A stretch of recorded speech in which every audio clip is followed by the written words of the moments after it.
Narito ang iyong pang-araw-araw na horoscope para sa Aries, para sa araw ng February 24, 2026. Sa pagbukas ng iyong mga mata sa umagang ito ng February 24, mararamdaman mo ang isang malakas na bugso ng sigla na nagmumula sa universo upang bigyan ka ng lakas sa pagharap sa mga bagong hamon. Ang mga planeta ay nakahanay sa paraang nag-udyok sa iyo na maging mas mapangahas at ituloy ang mga layuning matagal mo nang pinag-isipan subalit hindi mo pa nasisimulan dahil sa takot o pag-aalinlangan.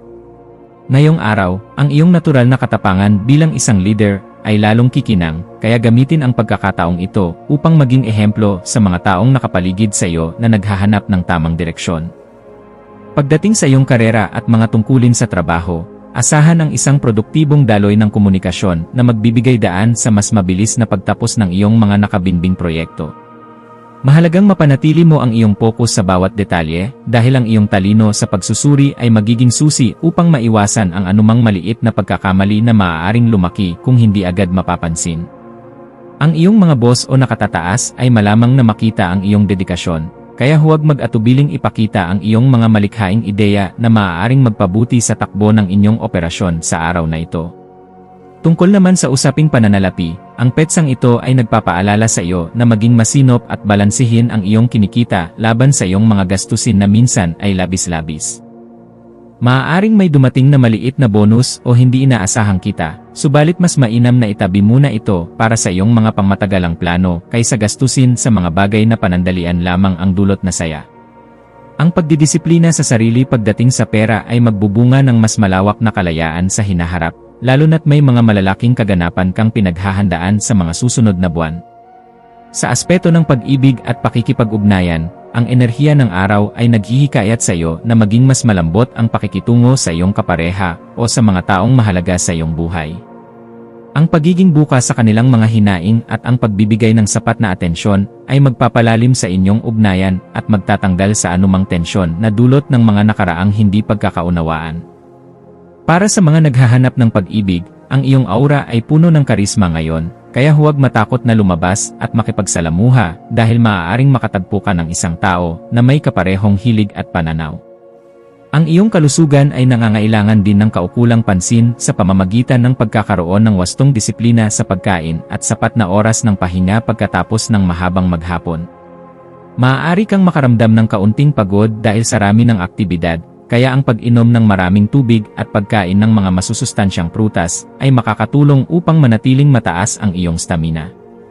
Subukan ding maglaan ng kahit 30 minuto para sa ehersisyo o meditasyon upang mailabas ang mga naipong stress sa iyong katawan at isipan dahil ang mental na kalinawan ay kasing halaga ng pisikal na lakas.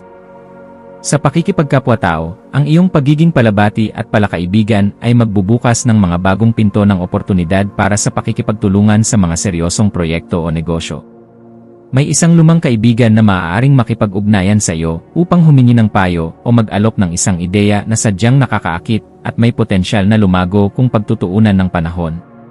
Maging mapagmasid sa mga palatandaan sa iyong paligid dahil ang universo ay madalas magpadala ng mensahe sa pamamagitan ng mga taong hindi natin inaasahang magbibigay ng inspirasyon sa atin sa mga panahong ito. Ang iyong pagiging malikhain ay nasa rurok nito ngayong araw, kaya samantalahin ang pagkakataon na gumawa ng isang bagay na sining o kahit anong gawaing ginagamitan ng iyong imahinasyon. Kung mayroon kang libangan na matagal mo nang kinalimutan, ito na ang perpektong oras upang muling balikan ito at hayaang dumaloy ang iyong mga ideya ng walang pagpigil. Ang paglikha ay hindi lamang para sa ibang tao, kundi isang paraan din upang mahanap mo ang iyong sariling kapayapaan at maipahayag ang mga damdaming hindi mo masabi sa pamamagitan ng payak na pananalita.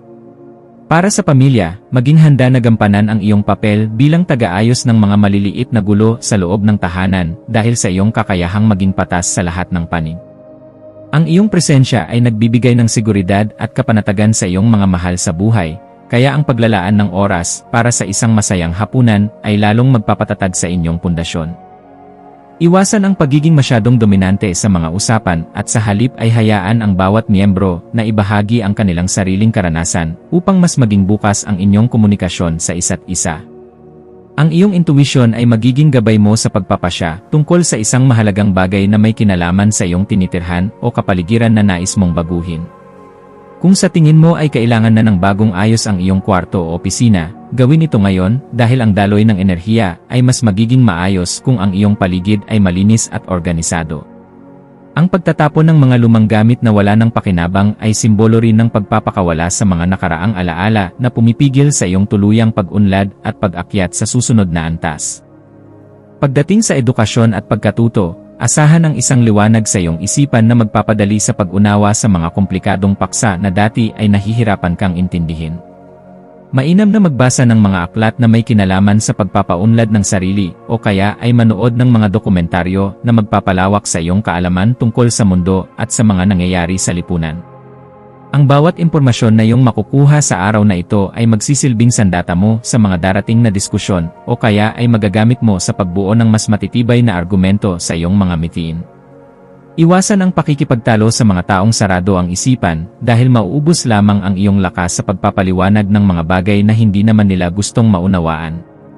Mas mabuting itago ang iyong mga plano at hayaan na lamang na ang iyong tagumpay ang magsalita para sa iyo sa mga susunod na araw, linggo o buwan.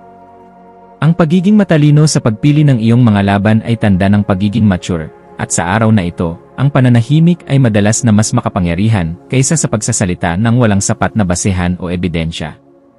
Ang iyong espiritual na aspeto ay nangangailangan din ng pagkalinga, kaya maghanap ng sandali ng katahimikan upang magpasalamat sa lahat ng mga biyayang natanggap mo kamakailan.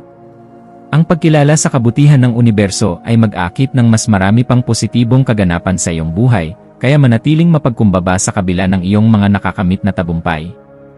Ang panalangin o ang simpleng pagninilay ay magbibigay sa iyo ng linaw kung ano ba talaga ang mahalaga at kung alin ang mga ingay lamang na dapat mo nang iwasan upang hindi ka mawala sa iyong landas. Maging mapagmasid sa iyong mga panaginip sa gabing ito dahil maaaring may mga simbolo o pahiwatig na lumabas na may kinalaman sa isang desisyon na iyong gagawin sa mga susunod na araw. Ang subconscious na isip ay madalas nagbibigay ng solusyon sa mga problemang pilit nating hinahanapan ng sagot habang tayo ay gising, kaya itala ang anumang maaalala mo paggising. Ang universo ay may kanya-kanyang paraan ng pakikipag-usap sa atin, at ang pagiging sensitibo sa mga ganitong karanasan ay isang katangian na dapat mong linangin habang tumatagal. Sa hapon, maaaring makatanggap ka ng isang balita na magpapabago sa iyong mood tungo sa mas masayang disposisyon, marahil ito ay tungkol sa isang kaibigang matagal mo nang hindi nakikita. Ang pakikipagbalitaan at pagbabalik-tanaw sa mga masasayang alaala ay magbibigay sa iyo ng kailangan mong break mula sa seryosong takbo ng buhay nitong mga nakaraang araw. Ang tawanan at masayang kwentuhan ay isang natural na gamot para sa kaluluwa. Kaya huwag ipagkait sa sarili ang pagkakataong ito na muling makakonekta sa iyong mga ugat at sa mga taong tunay na nakakakilala sa iyo. Sa pagtatapos ng araw, suriin ang iyong mga nagawa at maging masaya sa maliliit na hakbang na iyong naisakatuparan patungo sa iyong malaking pangarap sa buhay. Ang bawat araw ay isang pagkakataon upang maging mas mabuting bersyon ng iyong sarili, at sa araw na ito ng February 24, napatunayan mo muli na ikaw ay may kakayahang magtagumpay sa kabila ng anumang balakid. Magpahinga ng mahimbing at ihanda ang sarili para sa panibagong bukas na puno ng pag-asa at mga bagong pagkakataon na sadyang inilaan para sa iyo ng tadhana. Ang iyong mga maswerteng numero para sa araw na ito ay 9, 21 at 34. Ang iyong maswerteng kulay ay pula na sumisimbolo sa tapang at masiglang enerhiya. At ang maswerteng gawain para sa araw na ito ay ang paglilista ng iyong mga layunin para sa susunod na buwan o ang pag-aayos ng iyong mga personal na gamit upang magkaroon ng mas maayos na daloy ng enerhiya sa iyong paligid.